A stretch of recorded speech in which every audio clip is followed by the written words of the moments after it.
Thank you so much for the introduction, Roberta. Thank you, Lori, for being on tech this evening. Okay, welcome everybody. As Roberta pointed out, my name is Mary. I'm a volunteer with PLATO, and I'll be facilitating our discussion tonight on the topic of learning and teaching in the age of artificial intelligence. Um, okay, maybe a quick show of hands if you're already familiar with the PLATO Roundtable format.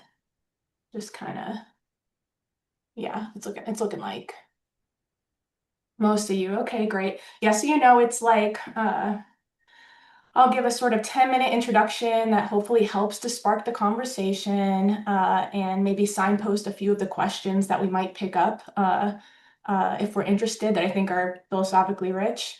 And then Lori will stop the recording and we'll, start on our conversation together, which, hopefully, as you guys may already be familiar, open conversation. I hope you'll feel comfortable to speak up, no expertise required.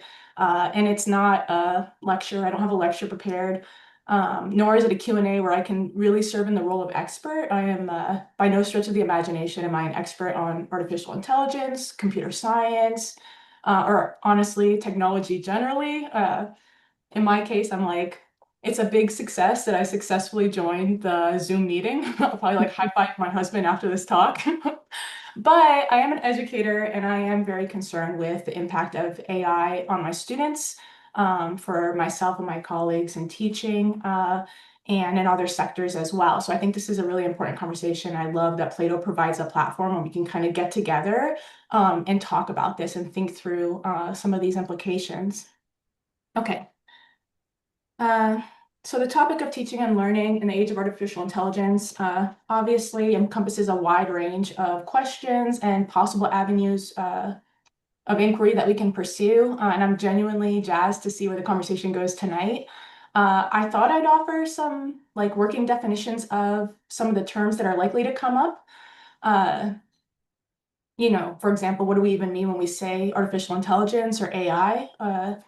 And depending on the conversational context you're in, it's going to get defined differently. I think for our conversational purposes, it's helpful to think of AI as like a set of technologies that humans have developed that have empowered computers and machines to simulate intelligent learning, to simulate what we think of traditionally as human-like learning and intelligence.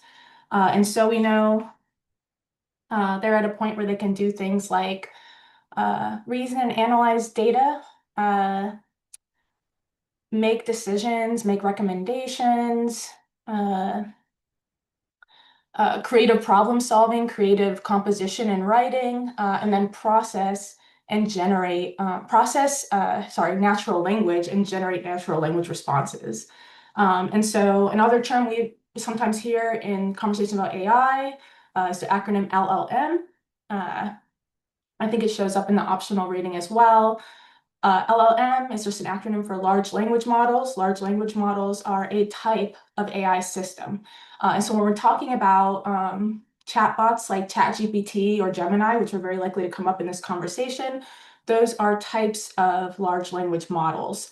In the case of ChatGPT, readily accessible to pretty much anybody that has the internet, and already pre-trained on a vast amount of textual data. So it's very good at handling prompts in natural language and the language we speak, and providing replies to those prompts that are effective and helpful. Okay. So you might hear all this and think, sounds pretty impressive. It sounds like we should give ourselves a pat on the back. Team Homo sapiens sapiens has gone and done it again. We've now got thinking machines and we can outsource a lot of our busy work to them. Of course, there are a number of concerns that come up.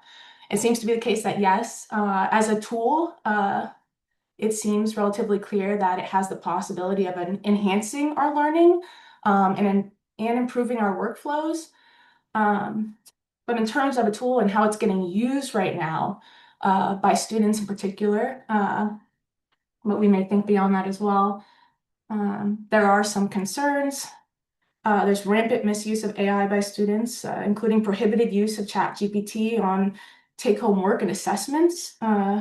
It significantly undermines some of the traditional methods of teaching and assessment we use across our educational institutions, which were in several respects not designed for the world that we're in right now, where we and our students have ready access to these LLMs, and that much of the work that we're giving them, they can turn around and ask an LLM to complete, and it will often be able to do, and oftentimes be able to outperform the student on these skills that we're telling them that matter and that we're assessing them on. Okay.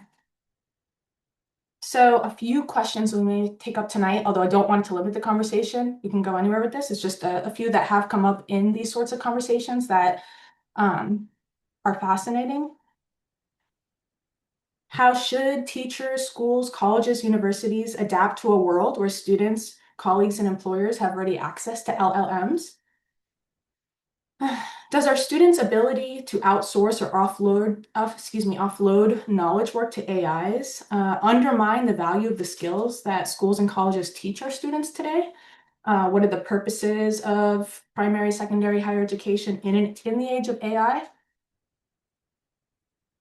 Do we as educators or educational systems have a duty to learn about the capabilities of AI and or teach responsible use of AI as part of our curriculum? And then if you are a teacher and educator, you might also be concerned with, in your own classroom, how to rethink your course design, perhaps your assessments of student learning in order to account for the proliferation of LLMs and student access to them. If you're a primary caretaker of a student, you may be concerned about how they're using it, what sort of work they're asking the LLMs to do, and considering whether or not you should be having a conversation with your student about their use of chatbots or AI or other tools within the internet to complete their assignments from school. And if you're a student, you might be wondering, what parts of this should I be concerned about? Are AI going to be able to do all the things that I'm being told are really important that I learn? How does that change my orientation of my own studies? What should I be majoring in? That sort of thing.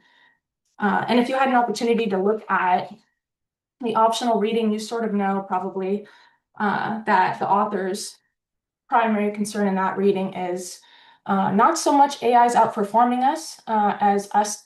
He uses the phrase de-skilling ourselves, right? Fancy way of saying dumbing ourselves down by over relying on AI to do all sorts of knowledge work and not bothering to compose our own emails, outline our own presentations, design our own lesson plans, compose our own presentations, etc. So with that, I will pause.